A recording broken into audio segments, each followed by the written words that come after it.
आज इस वीडियो में हम जानने वाले हैं कि जब हम लिखते हैं तो अगर हम लिखते समय थोड़ा सा भी गलत लिख दें और लिखने से जो शब्द बनता है उसका अर्थ का अनर्थ हो जाता है या अर्थ ही बदल जाता है।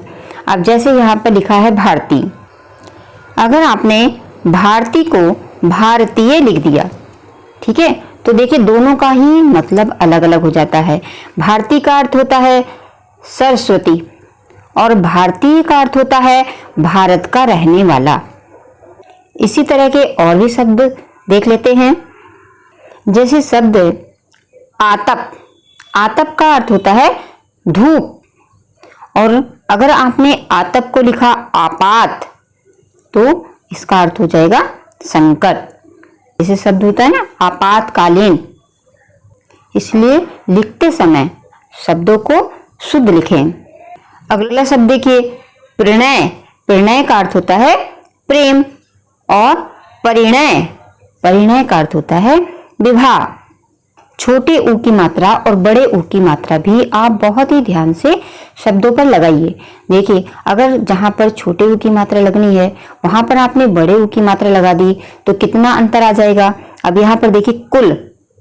कुल, कुल का क्या अर्थ होता है वंश, और अगर आपने बड़े ऊ की मात्रा लगा दी कूल तो कूल का अर्थ हो गया किनारा। इसलिए मात्राएं लगाते समय बहुत ध्यान देना चाहिए, क्योंकि जब हम मात्रा लगा देंगे तो शब्द का अर्थ ही बदल जाएगा। इसीलिए मात्रा लगाते समय बहुत ही ध्यान देना चाहिए, क्योंकि अगर गलत मात्रा आपने लगा दी तो शब्द का अर्थ ही बदल जाता है।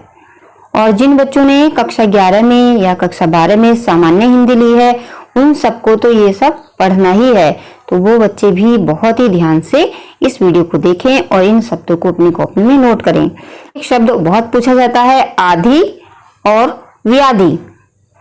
आधी का मतलब जान लो, आधी, धा पे छोटी की मात्रा लगी आधी, तो इसका अर्थ होता है मानसिक कष्ट। जब आपको कोई मानसिक यानी दिमाग से संबंधित जो टेंशन होती है, वैसा कोई कष्ट होता है, वैसी कोई परेशानी होती है तो उसको कहते हैं आधी।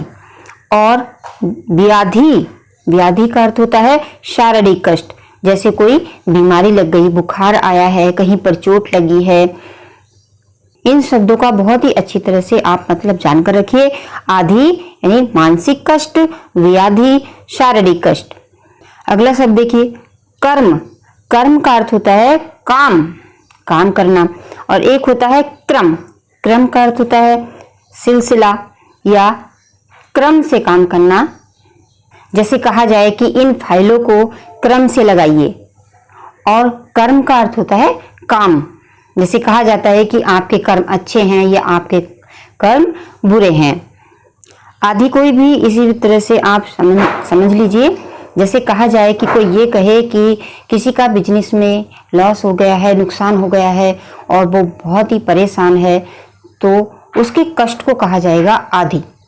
और व्याधि, और व्याधि, व्याधि किसको कहा जाएगा? अगर किसी को बीमार है, कोई रोग से पीड़ित है, या जैसे बुखार आ रहा है या शरीर पर चोट लग गई है, मतलब जो शरीर से संबंधित जो बीमारियां होती हैं, अगर बीमारी लगी है तो वो उसको कहा जाएगा व्याधि। समझ गए? आदि और व्याधि को बहुत अच्छी तरह से आप याद करके रख लीजिए। अब है सकल और शकल, दोनों में थोड़ा सा ही अंतर है।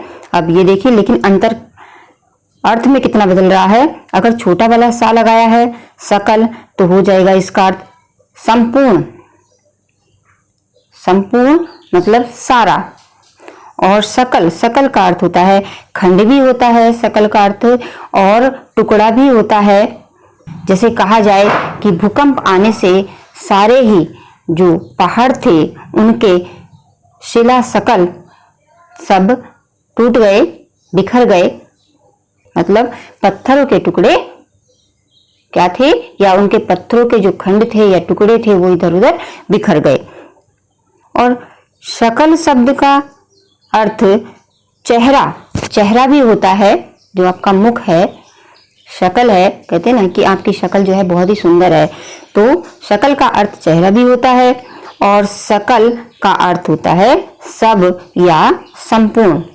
देखिए, अगर आपने छोटा सा बनाया तो कितना अर्थ बदल गया, और बड़ा सा बनाया तो कितना अर्थ बदल गया। तो आप जान लीजिए कि आप जब लिखें हिंदी के शब्दों को तो ध्यान पूर्वक लिखें, क्योंकि जब आप कोई शब्द लिखेंगे तो जैसा भी आप लिखेंगे उसका अर्थ उसी तरह से बन जाएगा। आपने छोटे सा लगा करके सकल लिखा तो उसका अर्थ संपूर्ण हो जाएगा, बड़ा सा लगा दिया तो उसका अर्थ चेहरा हो जाएगा, या कोई टुकड़ा या खंड हो जाएगा।